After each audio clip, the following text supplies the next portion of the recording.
Hello everyone, welcome to the Gynecology Health Promotion Conference. I wanted to touch on a few issues that I see as a gynecologist throughout my time here at my clinic that I work at. So mostly as a reproductive specialist, more specifically a gynopathologist that focuses primarily on women's health. There's a lot that I get to see on a day-to-day basis. I work mostly in a clinical setting where most of our patients come to us regarding fertility concerns.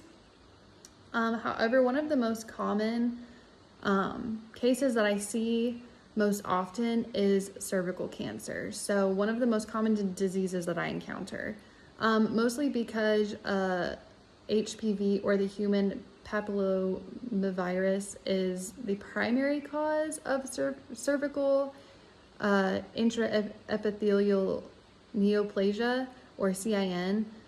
Is most commonly screened using a pap smear. In my clinic alone, I encounter diagnosing cervical cancer at least once a week. Nature and duration of treatment can be kind of hard to determine just based off of the patient and how long that the cervical cancer has went left untreated. So it can progress differently for different individuals, which is why I think it's imperative for people to get annual health screenings just to kind of make sure that everything's okay, and then that way if we see anything, then that way we can go ahead and get to treating it. So depending on the stage of the cervical cancers, common treatments that I prescribe are mostly radiation therapy is common. However, common side effects could include nausea, fatigue, skin changes, and vomiting.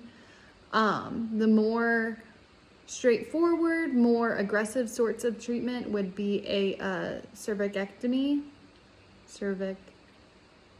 Cervicectomy is recommended typically, but it's also offered as a last resort, mostly because people come to my facility regarding fertility concerns, and getting a cervicectomy could result in infertility.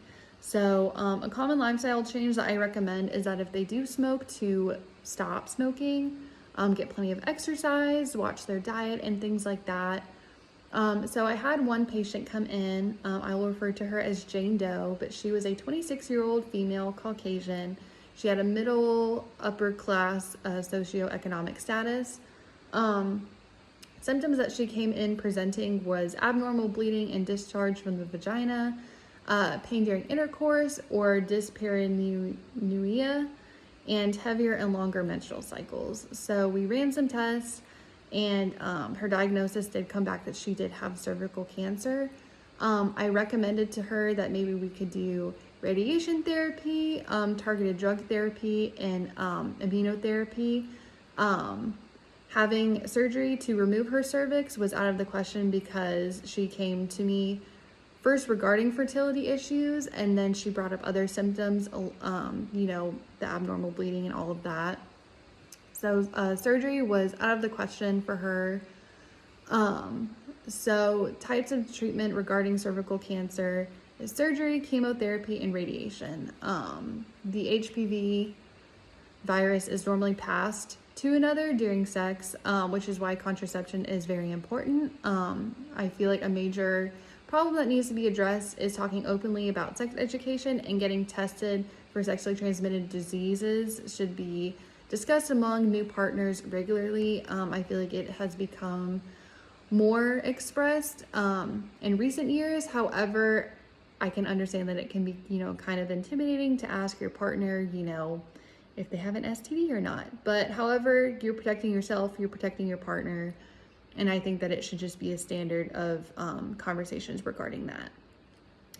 So it's essential for us healthcare professionals to talk about diseases that are common in our health field to help get them diagnosed sooner, and even just talk about symptoms and things like that as well.